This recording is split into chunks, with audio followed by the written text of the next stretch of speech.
mga mga sis, mga lods, ayan, for today's video, gumawa nga pala ako ng chocolate truffles. Ayan. Ayan, ito naman ay napanood ko lang. Syempre, gaya-gaya tayo, kaya ginaya ko lang din. Isang malaki at isang maliit nga pala na condense ang ginamit ko dyan, mga mi. Niluto ko nga lang pala ng 3 to 5 minutes yung condense dyan. Then, after 3 to 5 minutes, syempre, niligay ko na yung ating unsweetened cocoa powder. Yung ating unsweetened cocoa powder, kailangan salain nyo para hindi mamuo habang niluluto. At syempre, huwag kakalimutan ng butter para sa mas masarap na chocolate truffles. Kailangan nga pala, mga mi, malapot na malapot ang consistency ng ating chocolate truffles. Pag alam nyo ang hindi pa siya ganun kalapot, magdadagdag lang tayo ng cocoa powder. Diyan ko nga pala ilalagay yung ating chocolate truffle. Naglagay nga lang ako ng cling wrap sa ating tab para hindi manikit ang ating chocolate truffle. Tinanggal ko na nga sa apoy yan, mga mi. Ganyang consistency nga lang ang kailangan ko. Kasi nga mamaya maninigas pa yan. After ko ang palamigin iyan, yan aking nilutong chocolate truffle. Nilagay ko nga lang sa ref yan ng mga ilang minuto. At pagkatapos nga ng mga ilang minuto, hinango ko na at iniligay ko na dyan sa tab. Ayan, at medyo mahirap nga lang ilagay siya kasi medyo super lagkit na talaga siya. Ayan nga, after ko nga siyang ilagay dyan, ganito lang ang ginawa ko.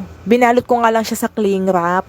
Siyempre, kailangan natin pantay-pantayin. Ayan, ipang-pump lang natin ng kaunti para medyo pumantay siya. After ko nga dyan, naglagay nga ako ng konting unsweetened cocoa powder dito sa plato. Diyan ko nga ilalagay yung ating chocolate truffle para hatiin. Ayan, kailangan nga gamitan nyo ng cling wrap kasi kung hindi, mahirap siyang alisin sa tab, mga mi. Yung paghati nyo nga dyan sa chocolate truffle, depende sa gusto nyong laki. Yung paghati ko nga dyan sa una kong ginawa, medyo malalaki ang cut ko. O ayan nga, 'di ba? Super dikit, kaya talaga kailangan gamitan ng kutsara. O ayan nga, mga mi, para siyang chewy choco. Alam niyo ba yung chewy choco na candy? Ayan, ganyan-ganyan siya. Pero syempre, mas masarap nga lang siya ng kaunti sa chewy choco. After ko nga siya hati-hatiin, ganyan lang ang ginawa ko. Pinrest ko lang yung mga dulo niya para mas magandang tignan naman. At syempre, kailangan natin siyang budburan ng unsweetened cocoa powder. Yan kasi yung pinaka-cover niya, yung cocoa powder. Naghiwa nga lang din ako ng bite size, mga mi. O siya, mga mi, ayun lang ha. Salamat sa panonood.